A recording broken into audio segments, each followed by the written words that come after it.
అందరికీ నమస్కారం. మనం గత వీడియోలో డాక్యుమెంటరీ ఎలా చేసుకోవాలి అనేటటువంటి అంశం మీద ఒక వీడియో చేసుకున్నాం. ప్రీ ప్రొడక్షన్ ఎలాగా, ప్రొడక్షన్ ఎలాగా, పోస్ట్ ప్రొడక్షన్ ఎలాగా, ఏ అంశాలు దేంట్లో యాడ్ అవుతాయని చెప్పి చాలా క్లియర్గా కట్గా చెప్పుకున్నాం. అయితే అదే అంశాలను ఉపయోగించి వాటిని నేను ఫాలో అవుతూ ఒక డాక్యుమెంటరీ చేయడం జరిగింది. నేను ఉండేటటువంటి ప్రదేశం అనేటువంటి శ్రీకాకుళం మీద. టైటిల్ వచ్చి నా శ్రీకాకుళం అని పేరు పెట్టుకున్నా. సో ప్రీ ప్రొడక్షన్లో స్క్రిప్ట్ రాసుకున్నాను. స్క్రిప్ట్కి తగ్గట్టుగా స్కెడ్యూల్ వేసుకున్నాను. స్కెడ్యూల్కి తగ్గట్టుగా లొకేషన్స్లో ఎంత టైం స్పెండ్ చేయాలి, లేకపోతే ఎంత టైం మనకు అవుతుంది, చాలా క్లియర్ కట్గా ఒక స్క్రిప్ట్ రాసుకున్న తర్వాత స్క్రిప్ట్కి తగ్గట్టుగా మనం స్క్రీన్ ప్లేని ప్రొడక్షన్లో తీసిన తర్వాత పోస్ట్ ప్రొడక్షన్లో ఎడిటింగ్లో స్క్రీన్ ప్లే ఏ విధంగా రాసుకున్నానో దాని ప్రకారంగా ఎడిటింగ్ చేసుకుంటూ రఫ్ కట్ చేసుకొని తర్వాత ఫైనల్ కట్ మ్యూజిక్ యాడ్ చేసుకోవడం, బీజిఎం యాడ్ చేసుకోవడం, ఇలా ప్రతిదీ అంశం మీద కూడా చక్కగా వర్క్ చేసి ఒక డాక్యుమెంటరీ చేయడం జరిగింది. సో మీలో ఎవరికైనా సరే ఎలా చేయాలి అనే డౌట్ ఉంటే కనుక ప్రీవియస్ నేను చేసినటువంటి video how to make documentary అనేటటువంటి వీడియో చూడండి. అందులో చాలా క్లియర్ గా ఈ డాక్యుమెంటరీ పైప్ లైన్ కోసం చెప్పడం జరిగింది. సో అందరికీ మనకి ఎదురయ్యేటటువంటి సమస్య ఏంటంటే, మనం డాక్యుమెంటరీ చేస్తాం, ప్రొడక్షన్ వరకు ఓకే, కానీ పోస్ట్ ప్రొడక్షన్లో వీఆర్ వెరీ ల్యాగింగ్. నాకు తెలిసి క్రియేటివ్ వర్క్ ఫ్లో ఉన్న వాళ్ళందరూ కూడా ఈ production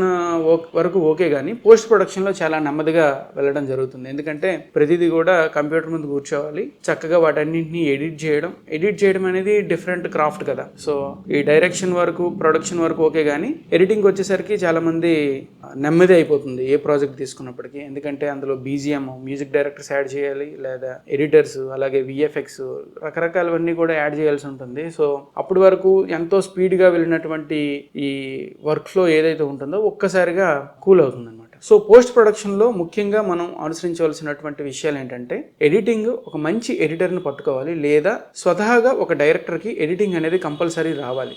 because of edit is a sense. ఆ ఎడిట్ సెన్స్ ఉంటేనే మనం డైరెక్ట్ చేయగలం ఒక సీన్లో ఎన్ని విధాలుగా మనం చూపించవచ్చు, లేకపోతే ఏ విధంగా మనం ఏ యాంగిల్ పెట్టాలి, ఏ యాంగిల్ పెడితే ఎటువంటి ఫీల్ అనేది ఆ స్క్రీన్ పైన మనకి రివీల్ అవుతుంది అనేది ప్రతిదీ కూడా ఒక డైరెక్టర్కి తెలిసి ఉండాలి. సో డైరెక్టింగ్ చెయ్యాలి అనే ఒక ఆలోచన ఉన్న ప్రతి ఒక్కరు కూడా ఎడిటర్ ఖచ్చితంగా అయి ఉండాలి. సో ఒక ఎడిటర్ డైరెక్టర్ అవ్వాల్సిన అవసరం లేదు, కానీ ఒక డైరెక్టర్ ఖచ్చితంగా ఎడిటర్ అవ్వాలి. అప్పుడే డైరెక్షన్ చేయడం అనేది తెలుస్తుంది. లేదంటే మనకి ప్రొడక్షన్లో కూడా చాలా మిస్టేక్స్ చేసేస్తాం. అలా మిస్టేక్స్ చేయడం వల్ల కూడా పోస్ట్ ప్రొడక్షన్లో చాలా ఇబ్బంది అవుతుంది. సో ఏ షార్ట్ తీయాలి, ఏ షార్ట్ తీయకూడదు, ప్రతిదీ కూడా ఎడిటర్ కమ్ డైరెక్టర్ ఎవరైతే ఉంటారో వాళ్ళకి ఈజీగా తెలుస్తుంది. సో ఇప్పుడు మనకి పేరు మోసిన పెద్ద డైరెక్టర్లు అందరూ కూడా గుడ్ ఎడిటర్స్. సో నా యొక్క సజెషన్ ఏంటంటే, డైరెక్షన్ చేయాలి అంటే ఖచ్చితంగా ఎడిటింగ్లో ఎంతో కొంత తెలిసి ఉండాలి. ఏ విధంగా షార్ట్ డివిజన్ చేయాలి అనేది ఖచ్చితంగా తెలిసినప్పుడు మాత్రమే షార్ట్ డైరెక్షన్ అనేది తెలుస్తుంది. కాబట్టి ఈ అంశంపై ప్రతి ఒక్కరు కూడా దృష్టి పెట్టండి.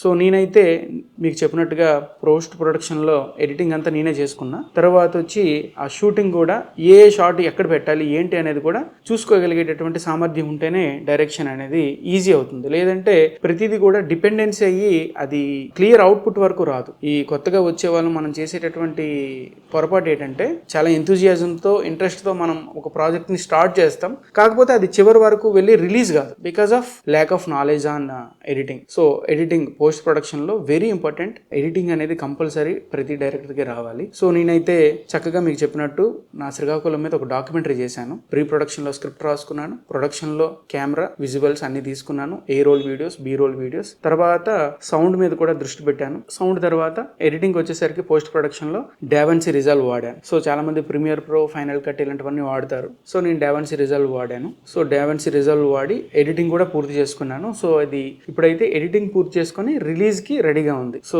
ఒక ప్రాజెక్ట్ని ఎలా చెయ్యాలి అని చెప్తూ ఆ ప్రాజెక్ట్ని చేసి అలానే రిలీజ్ కూడా నేను చేశాను. నెక్స్ట్ వీడియోలో చాలా క్లియర్ కట్గా నేను ఏ విధంగా డావిన్సీ సాఫ్ట్వేర్ని యూజ్ చేసి ఏ విధంగా ఎడిట్ చేశాను అనేది మీకు చెప్తాను.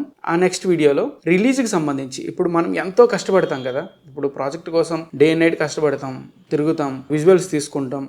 రిలీజ్ అనేది వెరీ ఇంపార్టెంట్. రిలీజ్ అనేది అందరికీ తెలిసేటట్టు చేయాలి. దానికోసం నా వంతు ప్రయత్నం నేను చేసి దానికి ఒక హైప్ క్రియేట్ చేసి రిలీజ్ చేస్తే దానికి ఒక యూజ్ ఉంటుంది మనం కష్టపడిన దానికి. లేదా సైలెంట్గా రిలీజ్ చేస్తే దానికి యూజ్ ఉండొచ్చు, ఎందుకంటే చెప్పలేం ఈరోజు సోషల్ మీడియా ఎలా ఉందో, బట్ మన ప్రయత్నం అనేది క్లియర్గా ఉండాలి. సో రిలీజ్ అనేది ఒక మంచి ప్రముఖమైనటువంటి వ్యక్తి ద్వారా కానీ, లేదంటే దానికి సంబంధించినటువంటి వ్యక్తుల మధ్య కానీ, ఇలా అందరి కంట్లో పడేటట్టు రిలీజ్ చేస్తే better to elevate our project. So నా ప్రాజెక్ట్ రిలీజ్కి రెడీగా ఉంది. సో నెక్స్ట్ వీడియోలో మనం ఎడిటింగ్ కోసం, పోస్ట్ ప్రొడక్షన్ కోసం పర్టికులర్గా మాట్లాడుకుందాం. ఏం చేశాను ఏంటి అనేది చాలా క్లియర్ కట్గా నేను చేసింది చాలా సింపుల్ స్టెప్స్తో మీకు చెప్పేస్తాను. సో ఎవరైనా ఈ ఎంతూజియాజం క్రియేటర్స్ ఉంటే వాళ్ళందరికీ కూడా నా వీడియో ఖచ్చితంగా ఉపయోగపడుతుంది. ఎందుకంటే నేను ఇయర్స్ నేర్చుకున్నది మీకు ఒక వీడియోలో తెలుస్తుంది కాబట్టి నెక్స్ట్ వీడియోకి స్టే ట్యూన్. అందరూ కూడా చూడండి, వెయిట్ చేయండి. ఖచ్చితంగా క్రియేటర్స్ ఎవరు ఉంటే కనుక వాళ్ళందరికీ నెక్స్ట్ వీడియో అనేది ఉపయోగపడుతుంది.